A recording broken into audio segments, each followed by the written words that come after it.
This is a reaction video.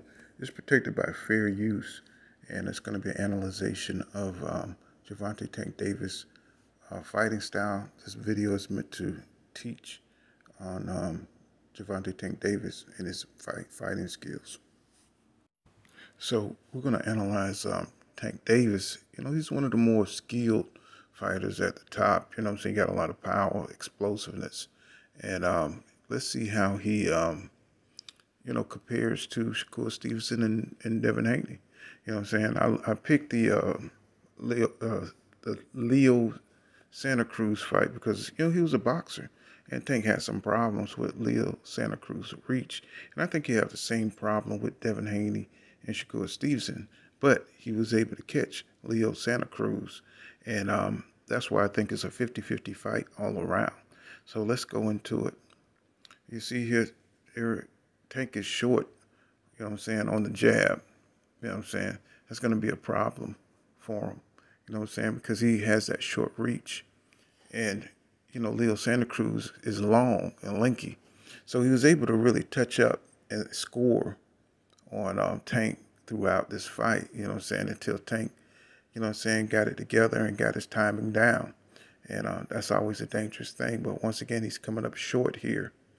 In the jab category, because he got those short arms. He's got to explode in and get his shots off. At this range, Tank is ineffective. And but Tank don't go in the box. He goes in to knock your ass out. So, right now, he's just trying to find his groove. And that's going to it'll usually take Tank a few rounds. He'll lose a few rounds, until he can get your time and he can figure out his spots and pick his spots to come in. And this is going to be a problem when he fights Devin Haney or Shakur Stevenson. This right here, this space, this range, because Tank, it's not to his advantage to stay at this range. Now he's able to explode. That's what Tank does. He steps in and explodes, and but he can't do like many combinations or anything like that. He has to, pick his spots and use that power to break you down. Tank has moments in the fight where his opponents can box him and get off many shots, like here, Santa Cruz, it's like really giving it to him at this range, because Tank, his dimensions are not long enough, to get the counter on shots like this. Tank has to pick his spots and, explode. So that's one disadvantage that Tank has. But, he's such a superior athlete. And he can go inside and hit you to the body like that. But the counter is going to be there, if Tank don't knock you out. But see, once again, once he steps out that range, he can't reach you. You see what I'm saying? He just missed the left hook, right outside of range. Just one step back, and he's, he's hitting the air, So, Santa Cruz understands he's got to keep Tank out of there, and Tank understands that he has to walk you down. But Tank has such incredible explosiveness. He can hit you with a lead uppercut, with the quickness, from different angles. But he has to, angle it. Like if Santa Cruz, he hit him with a number of uppercuts before he knocked him out. And Tank was able to take advantage of how slow Leo Santa Cruz was. But he won't have those. He won't have that option with a Devin Haney or Leo Santa Cruz. Maybe with Devin Haney, because he commits so hard on his punches and he's always caught on the front foot. But he should be able to utilize that, his counterpunching ability against Devin Haney. But I don't see that working with Shakur Stevenson. Also, the shot that Tank is going to break you down with his to the body. He's going to come with that left uppercut, and it's going to do all kind of damage. And then he's going to come back with that right hook, to the body, bang. He's got a lot of power, and he can throw, the 3-4, real quick. He just has all kind of athletic ability and reflexes, You know what I'm saying? The man is so fast. And then when he comes with that uppercut, he's been throwing it all night. It's the same one that knocked out Leo Santa Cruz. He's good at bobbing and weaving and exploding into your body. Boom. You know what I'm saying? And Leo Santa Cruz, you know what I'm saying, he's aware of it and he has to keep Tank at a distance. But once Tank stops bobbing and weaving and picking off your jabs, you know what I'm saying, and coming in and he's closing in on the space to hit your body with those power shots. That's his game. You know what I'm saying? And I could see him walking down Shakur or Devin at times, but those guys got great footwork movement. So it'd be hard for him to really corner them and cut off the ring. You know, Leo Santa Cruz here is just taking it, you know what I'm saying, trying to hold his ground. But Tank got that left uppercut, just banging him. You know what I'm saying, just banging his ass out. And he's gonna be banging on those two. You know what I'm saying? Like hitting him to the body to slow him down. And that's what I see. That's how I see that fight going, really. Look how he's walking down Leo Santa Cruz. And I think, Shakur be more elusive. I think Devin be more inclined to fight, square up with him at times and fight him on the inside while he tries to escape. And I think that'll be to the detriment of Devin Haney. You know what I'm saying? If he can't turn on these corners that Gervonta Davis, like he's backing Leo Santa Cruz up in the corner right there. And he's got to watch out for those hooks and those body shots that will break you down. And, because, neither one of those guys have enough power, you know what I'm saying, to keep Tank off him, because you see Tank take a lot of punches, you know what I'm saying, moving on the inside, because he has to take those risks. He has to pressure you to get his shots off. And I don't think neither one of those guys will follow Tank around, you know what I'm saying, so he can get a nice counter, you know what I'm saying, as their momentum coming forward.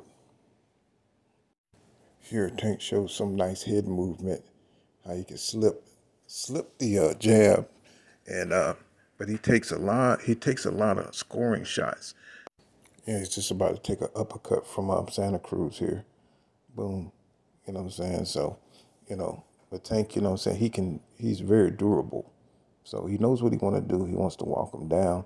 And he's losing rounds while he's doing this. But he's going to do that so he can give that left uppercut to the body and start, employ some damage on your boy, you know what I'm saying? So he don't go into the box. He goes in there. Tank goes in there to knock you out. Another thing Tank is good at is feigning and changing levels, you know what I'm saying, to intimidate his opponents, because they know how explosive he is and how strong he is if he can get to that midsection or get to your head. So that's a good move by Tank. He can change levels, and then he can hit you with that uppercut, you know what I'm saying, from different angles, you know what I'm saying. And Leo Santa Cruz fell for it, you know what I'm saying, and, he paid the price. Tank likes to fall back in fights and play the counterpuncher and get on the defense, you know what I'm saying, to try to draw opponents in.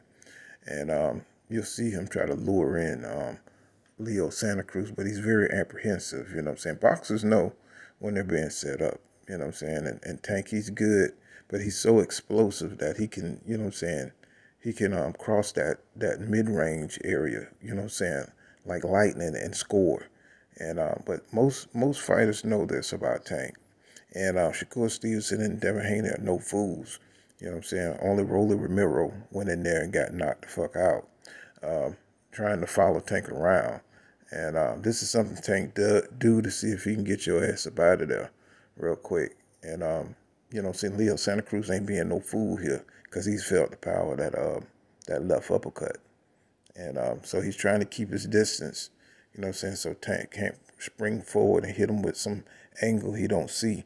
So, he's trying to set his defense, but yet he knows he's need to get that range so he can get that jab on him. And Tank, once again, you know what I'm saying, try to attack off that lazy jab. You know what I'm saying? Leo Santa Cruz still being bold, you know what I'm saying, trying to close the distance. And Tank just kind of measuring him out right there, so see if he can get off that left hook, see how he dipped, changed levels, you know what I'm saying, but he's not in range for it.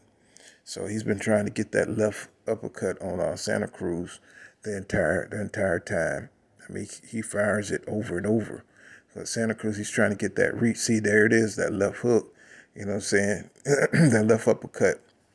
You know what I'm saying? But Leo Santa Cruz, he's kind of dumb.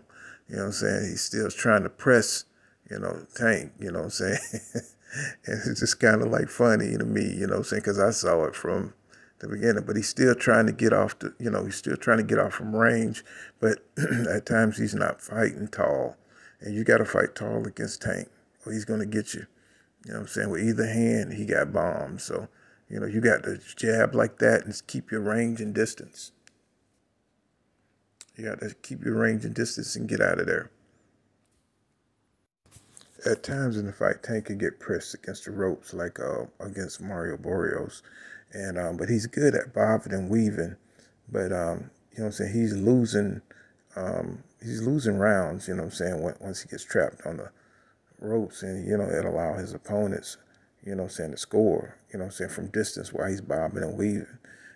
He was able to turn the tides here on Leo Santa Cruz, you know what I'm saying, and start to press him. But Tank, that's one area where he's vulnerable, you know what I'm saying? Yeah, then he took a shot to the gut in the middle of the ring, you know what I'm saying, just because of his dimensions. And but Tank, you know what I'm saying, he has a game plan. And every game plan seemed to be to knock you out. You know what I'm saying? He can box. You know what I'm saying? Tank can box, but he just had a disadvantage against these long fighters.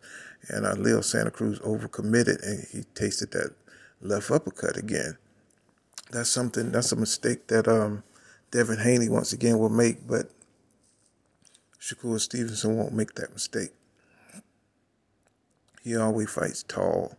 You know what I'm saying? He's not going to bend over his knee. And Santa Cruz is making that mistake. You know what I'm saying? And Tank just kind of changing up the variation on his punches. He's still trying to get that left uppercut. And that's that explosiveness, that Leo Santa Cruz is looking out for. See, Tank can take a shot to give a shot, and he's good at parrying jabs and intercepting shots that's coming in. You know what I'm saying? But when he gives you his shot, it's gonna take a lot more away from you because he got so much power. But he's good at parrying a lot of shots that come in with his glove. Like he'll intercept a lot of shots, He put that glove up and touch, you know what I'm saying, to kind of anticipate where you're coming from. Leo tried to switch it up, and he still couldn't catch Tank. He caught him right there, you know what I'm saying? But Tank is very, very durable, and he changes levels, you know what I'm saying, very easily to give you a different look, you know what I'm saying, to get you up out of that mode, you know what I'm saying, because nobody wants to feel that power to their gut, you know what I'm saying, coming from Tank, you know what I'm saying? We're going to have to do a part 2. I don't want this video to go too long. This has been Pool Counter Boxing. Make sure you smash that like button. Subscribe to my channel for more hardcore boxing content. See you guys in the next one. Peace for Tank Davis Skills Part 2.